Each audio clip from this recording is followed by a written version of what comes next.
예, 다음으로는 사망을 하게 되면 국민연금이 없어지는 거 아닌가? 이런 질문을 많이 듣게 되는데요.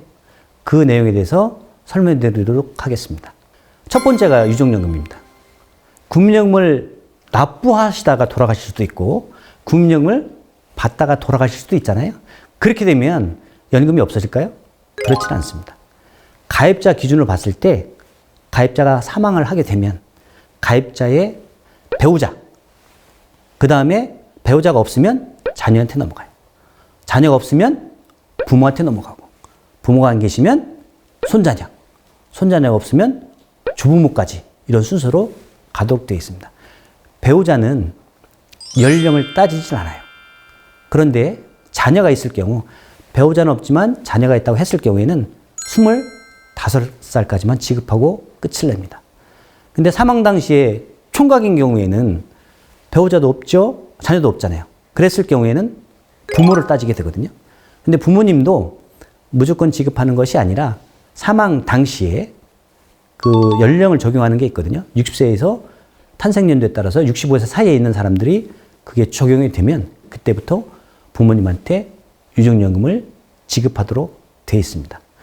근데 유족연금에는 얼마를 주느냐? 돌아가신 분이 국민연금을 낸 기간이 10년 미만이냐, 10년에서 20년 사이냐, 20년 이상 납부를 했냐에 따라서 차이가 있거든요. 그래서 국민연금 납부한 기간 10년 미만, 예를 들어서 5년 납부하고 돌아가셨다. 그러면 기본연금액의 40%. 기본연금액이라고 하는 것은 국민연금을 전체 평균하고 4개 평균을 내서 기본적으로 연금액을 계산하는 방식이에요. 그러면 기본연금의 40% 드리고, 그리고 10년에서 20년 사이에 가입하셨다, 돌아가셨다.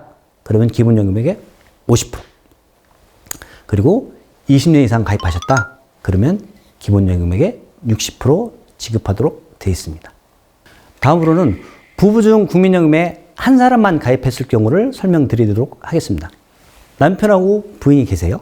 남편이 국민연금을 20년 이상 가입을 한 거예요. 그러시다가 노령연금액을 한 달에 100만 원씩 받고 계시다가 돌아가셨다고 한번 가정을 해볼게요. 와이프는, 부인은 국민연금에 가입되어 있지 않고, 그랬을 경우에는 부인은 얼마를 받을까요? 아까 앞에서 말씀드린 것처럼 남편이 가입기간이 20년 이상 가입했을 경우에는 기본연금액의 60% 주도록 되어 있기 때문에 대략 60만 원을 받을 거예요. 언제까지 받을까요? 와이프가 돌아가실 때까지 계속해서 받을 수가 있다는 겁니다. 그럼 다음으로는 부부가 각각 가입했을 때 어떤 경우가 발생하냐 한번 보겠습니다. 부부가 모두 가입했을 때 돌아가신 거 말고 생전에 노령연금액을 각각 받을 수가 있을까요? 없을까요? 네, 어떤 분들은 둘 다 받을 수 있다. 아니다. 부부니까 둘이 가입해서도 한 사람만 준다. 이렇게 알고 계시는데 어떤 게 맞을까요? 당연히 각각 받습니다. 그런데 안타깝게도 지금도 아니야, 부부는 각각 가입을 했어도 부부니까 한 사람만 준다고 하더라 라는 카더라 통신이 있는 경우도 있습니다. 그렇지 않습니다. 당연히 살아계신 동안은 각각 받습니다.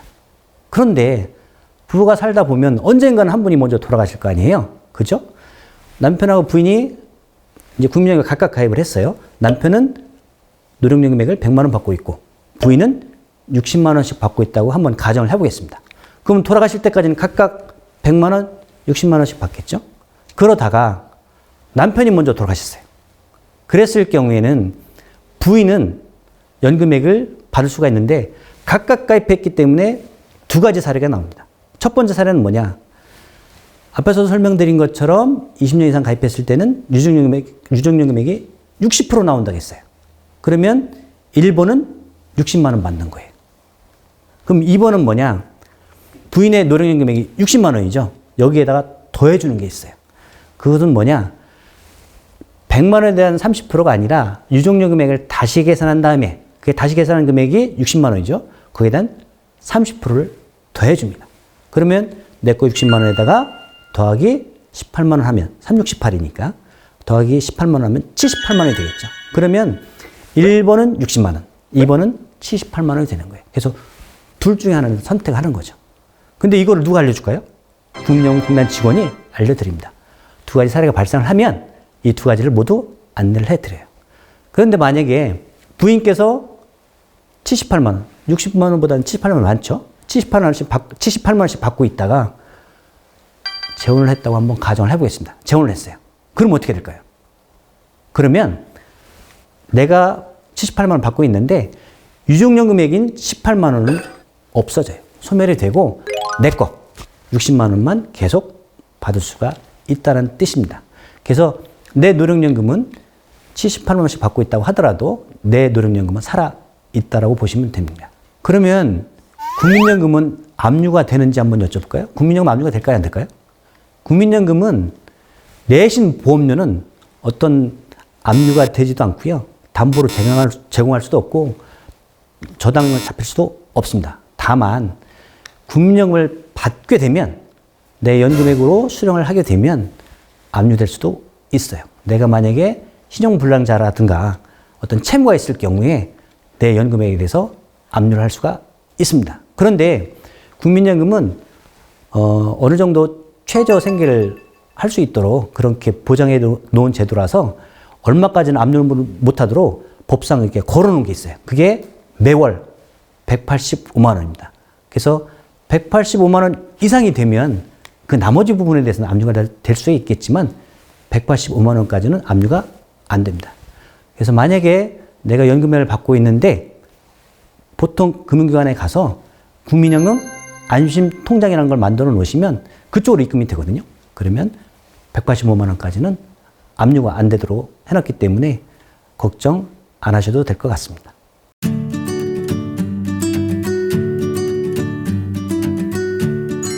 제일 중요한 게 뭘까요? 연금의 가장 큰 장점? 노후 대비. 예, 죽을 때까지 줘요. 재산은 없어질 가능성도 있거든요. 근데 연금은 두 분이 살아계실 동안은 나와요. 가장 중요한 노후 대비책이 연금인 거예요. 확정금리가 아니죠?